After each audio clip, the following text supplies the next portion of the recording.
wonderful and timely parsha that we have the zchut to read this week in Eretz Yisrael, and next week in Chutz La'aretz, Parashat Behar, teaching us about the laws of Shemitah and Yovel during this Shana of Shemitah in Eretz Yisrael, and certainly Likrat Shavuot, the time that we come and we recite Mikra Bikurim, thanking HaKadosh Baruch Hu for the land.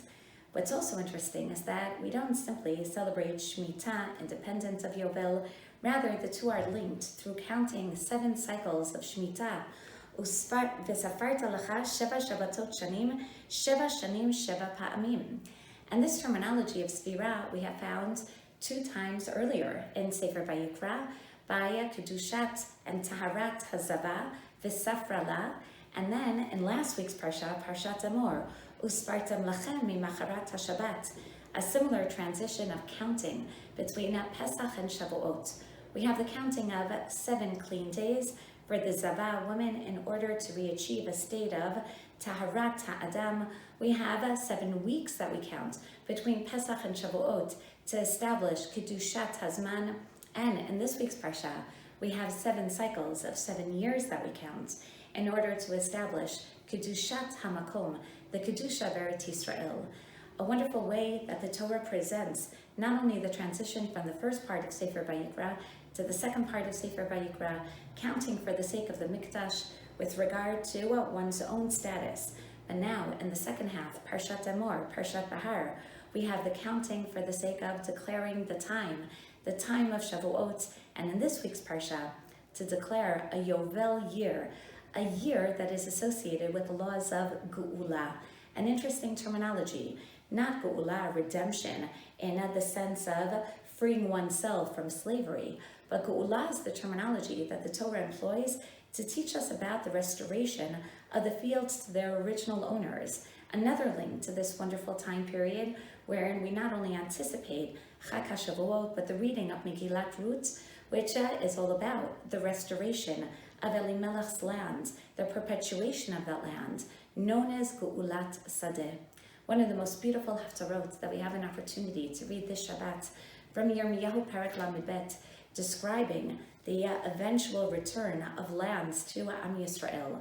Ironically, a year before the Churban, as Yirmiyahu himself is incarcerated near the Mikdash, he's told by Hashem that his cousin Hanamel is coming to sell him his field in Anatot. Yirmiyahu understands that he's meant to purchase that field to fulfill the law of Geulat Sadeh, he, the cousin, the closest living relative. And the point being to show Am Yisrael, albeit he asks Hashem, really Hashem? The Babylonians are about to destroy Yerushalayim. They already have their siege mounds around the city gates. Hashem davar. Hashem, I know that there's nothing beyond you, but really, what type of mixed message am I giving the people as I personally purchase land while I'm telling them that they're going to be exiled from their land?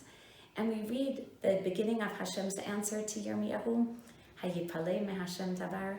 That's all you need to know. Is anything really beyond HaKadosh Baruch Hu?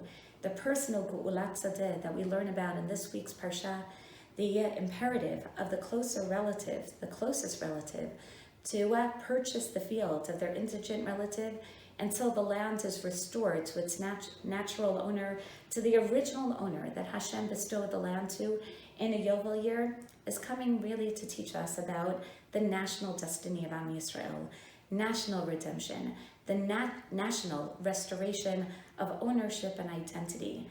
Hashem says it may be that you're temporarily being exiled, but the day is going to come that you're going to need that deed of purchase, Yirmiyahu, to show all of Am Yisrael, Hayipalei me Hashem davar. We see miracles unfolding before our very eyes. Am Yisrael returning to this land, the Geula, in its original term, restoring the land to the original owners, as we learn that we lease it from HaKadosh Baruch Hu, and Hashem assures us that He will make sure that we come back to this land as we experience not just Geulat Sadeh, the restoration and redemption of the field, but of the entire land of Eretz Yisrael. Shabbat Shalom Umvorach.